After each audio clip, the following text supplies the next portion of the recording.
রোজা রেখে কি হইব? এখন তারা উল্টা বুঝাই দেন, রোজা রাখলে সব কত ওটা শুনবার জন্য রেডি নাই। এখন রোজা রাখলে কি হবো উল্টাটা বোঝার লাগে। তারা মৌলবী করে কিরম ঠেয়াটাই পড়ছে চিন্তা করে দেখেন। রোজা রাখলে কি হবো আমরা বুঝাই দুন লাগে, নামাজ পড়ে কি আমরা বুঝাই দুন লাগে। তাহলে যে তরিকাটা ধরছেন সেই তরিকার মুরব্বী যিনি, মুরব্বীর একটু খবর নেই। যেরকম সুবহানাল্লাহ, উনি বলেন দারাস্তুল ইলমা হাত্তা সিরতু কুতুবা ওয়া নিলতু সাদা মিন মাওলাল মালি। উনি 18 বছর সময়ে বাগদাদ শরীফে মাদ্রাসা আরো ভালো করে পড়বার জন্য উপস্থিত হয়েছিলেন। নিজের গ্রামে তো পড়ছেই। 18 বছর যখন বয়স হয়ে গেছে, ওনার একদম জোয়ানি বয়স, ডেকরা বয়স, সেই বয়সে উনি বাগদাদ শরীফে লেখাপড়া করার জন্য আসছেন। খালি লেখাপড়াই করে নাই, উনি মুজাহিদাও করেছেন। যেরকম সুবহানাল্লাহ। মুজাহিদা মানে কি জানেন? না খায়া দিন কাটানি। আমি খাবো না, গোল্লা খাবার মনে ধরছে আমি খাবো না, আমার মুরগির টাং খাবার মনে ধরছে খাইলাম না। মানে নফস যে দিহি যায় উনিও দিহি যায় না। যেরকম সুবহানাল্লাহ, তার নাম হলো মুজাহিদা। হযরত গাউসুল আজম জিলানী কিলানী সামদানী রাহমাতুল্লাহ আলাইহি, উনি মাদ্রাসাতে লেখাপড়া করে এবং কিতাবের ভিতরে পাওয়া গেছে 25 বছর পর্যন্ত উনি বাগদাদ শরীফের জঙ্গলের ভিতরে একা একাই ঘোরাঘুরি করছেন। কোন সময় খানা পেয়েছে, কোন সময় পায় নাই। মা কিছু কিছু পাঠাইতেন, কারণ বাবা যান ছোট্টকালে এন্তেকাল হয়ে গিয়েছিলেন। মার যা সাধ্য কোলাইতো তাই পাঠাইয়া দিত। যখন যায় পাইতো তখন তো বালাই খাইতো। যখন মায়ের টাকা শেষ, ওনার একটা অভ্যাস আছেন, কারো কাছে হাত ফেলায় নাই, কারো কাছে ছায়া নেই নাই। আল্লাহ খিলাইলে খাইছে, নাইলে খাই নাই। সুবহানাল্লাহ। একদিন ভাবছে একটু উত্তর দিহি যাই, ও দিহি গেলে বোধহয় বস্তি টস্তি ভাইমু। আর বস্তির কোনো মানুষের যদি খালি একবারও কয় চা খাবেন, আমি অভিবয়ে পড়ব। যদি কয় ভাত খাবেন, আমি অমনি দাওয়াত গ্রহণ করব। যায় দেখে আরো 40 জন দরবেশ ওখানে আগে থেকে ডেরা ডাইলে বই হয়েছে। ওনাগর নিয়ে তো ওনারাও নফসের উপরে যুদ্ধ করতেছে।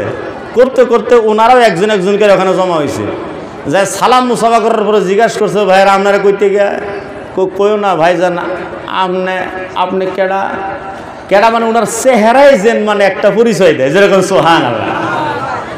গাউসুল আজম জিলানী রাদিয়াল্লাহু তাআলা বললেন, আপনারা এখানে যে বসে আছেন খালি আসমানের তলে, কারণ ওখানে বসে আছি খিদার যন্ত্রণায়। অনেক দিন হয়ে গেল, খিদার তাড়নায় আমরা মাতোয়াল হয়ে গেছি। এখানে বসছি, বস্তি দেখা যায়, কেউ যদি কিছু দিয়ে আল্লাহ, আমিও তো সেই নিয়েতে এলাম। তাহলে কলে বয়ে যায়, আপনি 41 জন হইব। যেরকম সুবহানাল্লাহ। 2-4 দিন বসার পরে উনি আর কুলাইতে না ভাইরা এক মসজিদে যায় বললেন, একটু ঘুম ভেরে নেই। গাছের পাতা পুতা খাইয়া, পচা পানি টানি খাইয়া মসজিদের ভিতরে ঘুমায় গেছে। কিসের ঘুম? পেটের ভিতরে খোদা থাকলে ঘুমে ধরে। যেরকম ঘুমে ধরে। ইতিমধ্যে দেখে একজন ব্যক্তি জুলার থেকে শুকনা রুটি বের করে আর খায়। খাওয়ার মডেল বেশি ভালো না, খায় কিবা চিন্তা করে, তার মানে রুটিটাও নার না। উনিও 4-5 দিন ধরে বড় বীর আব্দুল কাদের জিলানীকে তালাশ করতেছে। তার মা পাঠায় দিয়েছিলেন নিজের হাতে বানানি কিছু রুটি আর কিছু পয়সা। উনি তালাশ করতে করতে না ভয়া উনিও খিদায় নিডাল হয়ে গেছে। না খাইলে উনিও মারা যাইতে পারে। এই জন্য টাকা দিয়ে গরম তরকারি আনিয়া শুকনা রুটি ভিজায় খায়। অমনে গাউসুল আজম তাকায় দেখেন কে জানি রুটি খাইতেছে, ওনার দিকে এরকম তাকায় আছে। হঠাৎ যদি খালি কয় খাইবেন, ওবি সারা মেরে বউ। যেরকম সুবহানাল্লাহ। নফসের উপরে কত যুদ্ধ। সুবহানাল্লাহ। উনি দেখা মাত্র দাওয়াত দিয়ে লাইছেন, হুজুর আসেন দাওয়াত গ্রহণ করেন। মুসলমানের নীতি এইটাই ওন লাগে। সুবহানাল্লাহ। কোন আপনার বাড়িতে যদি কেউ যায়, আপনারা নারাজ হওয়ার দরকার নেই। মেহমান যদি আপনার বাড়িতে গেছেন না, ওনার রিজিক উনি নিয়ে গেছেন। সুবহানাল্লাহ। কোন কিন্তু কিছু সেদ্দর জামাই আছে যারা শ্বশুর বাড়ি যায় আপন বাড়ি বলে গ্রহণ করে নেবো। এথায় যেরকম ঠিক না, কিতাবের ভিতরে লেখা আছে 3 দিন পর্যন্ত মেহমান, তারপর আর কোনো হক নাই, না খাওয়াইলে কোনো পাপ নাই।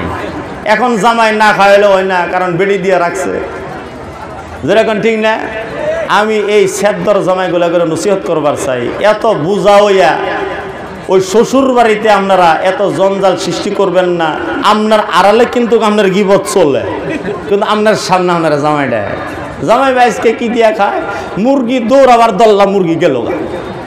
মুরগি কিন্তু যায় নাই, ওটা এমনি এমনি গেছে। প্রথম দিন হলে মুরগি দৌড়া লাগতো, 5 দিন পরে মুরগি গেছে গিয়া, এটা মুরগি যায় নাই, মোহাব্বত কমে গেছে। এইবার কথা হইল গৌসুল আজম জিলানি গইলানি সমাদানি রহমাতুল্লাহ আলাইহি রাদিয়াল্লাহু তাআলা আনহু যাই কোন তাই হবে। বড় বীর আব্দুল কাদের জিলানীকে যখন ডাক দিছে, উনিও খানাতে সামিল হয়েছেন। খানা খাইতে খাইতেই আলাপ আরম্ভ হইল, আপনি কেডা জানি, একটু পরিচয় দিলে। আমি আর কি আপনাকে পরিচয় দিই, আমি একটা ক্ষুদ্র তালেব ইলম, আমি বগদার শহরে লেখাপড়া করি, মাঝে মধ্যে জংলাতে একা একই ঘুরি, আপনাকে পরিচয় দেওয়ার দরকার নাই, 2টা রুটি দিচ্ছেন তাই আলহামদুলিল্লাহ। কয় না, আপনার নামটা কইলে কয় আমার নাম আব্দুল কাদের। অভিজিবাদে কামড় দিছে। কোন আব্দুল কাদের? অমুক জাকার আব্দুল কাদের। হ্যাঁ, আমি অমুক জায়গার আব্দুল কাদের। সর্বনাশ, আপনি আগে আমাকে মাফ করে দেন। এই যে রুটিটা খাইতেছি, এই যে সালন তরকারিটা খেতেছি, এই সালন তরকারি রুটি আমার না, এটা আপনার মায়ে পাঠায় দেওয়া, আপনারটা আমি খাইতেছি। গৌসুল আজম জিলানী রহমাতুল্লাহ আলাইহি বললেন, কোনো কথা নাই বাবা, কোনো কথা নাই, আসুন আমরা দুইজনে শামিল হয়ে খাই। উনি ওনার জন্য যেটা খানা নিয়ে আসছিলেন, মায়ে পাঠানি খানো, দুইজনে মিললে খাদ্য গ্রহণ করার পরে গৌসুল আজম আপন দিকে রওনা হয়ে গেলেন। ইনি আপন দিকে রওনা হয়ে গেলেন। এখন আসুন আমি আমার আসল কথায় যাই। 12 বছর হয়ে গেছে দাজলার কিনার দিয়া বড় বীর আব্দুল কাদের জিলানী ঘোড়াগাড়ি ঘোরেন। দেখতেছেন অনেক মহিলারা কলসের ভিতরে পানি উঠায় আর সইলা যায়, কিন্তু একটা মহিলা অনবরত দাজলার কিনারে কান্দে। উনি কলসি ভরায় আবার বড়ায় না, কিছু বড়ায় আবার ফালায়। দজলা নদী দেখে হাউমাউ করে কানছে। বড় বীর আব্দুল কাদের জিলানী রহমাতুল্লাহ জিজ্ঞাসা করলেন, মা